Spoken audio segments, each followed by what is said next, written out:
This is the in-service video for the BIS sensor. The BIS sensor has the extend sensor, which is used in the ICU. Should only be used for no more than 24 hours. And there is a location on the sensor for you to document the date and time it has been placed on the patient. In the OR, we use the Quattro sensor, and both sensors are placed on the patient the exact same way, from midline to either right or midline to left. It's very important when you're placing the Quattro sensor to make sure that it is placed prior to intubation and prior to administration of any anesthetic gases.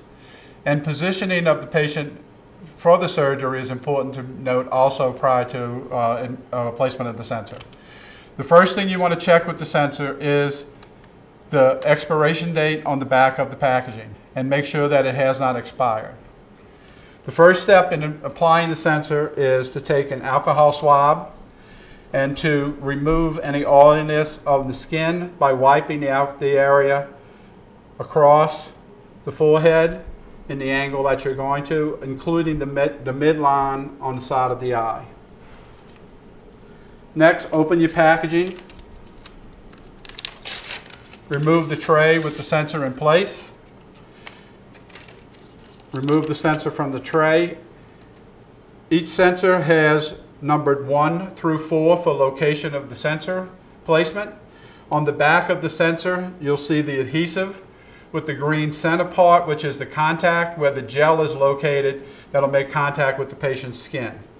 To place on the patient, you start with number 1 and place number 1 approximately 2 inches or half a centimeter above the bridge of the nose with the arrow pointing down to the nose, and gently place with the adhesive around the side. Bring the sensor down on an angle with number 4 laying directly above the eyebrow, and number 3 sensor midline between the edge of the eye and the hairline. Once you have the sensor laying on the patient, you go around each number of the sensor to seat the adhesive of the sensor. Then, once the adhesive is in place, then you go back and hold each number for 5 seconds to make good contact onto the patient's skin.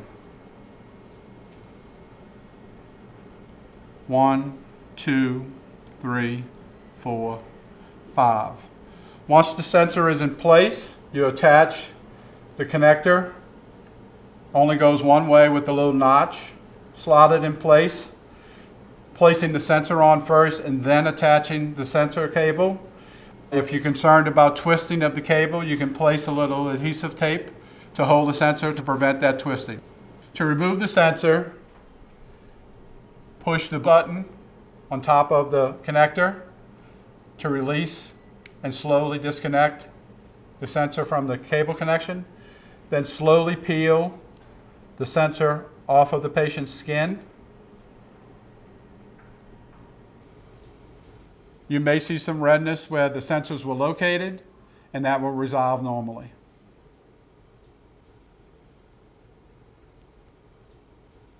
And that is the proper application of the BIS sensor.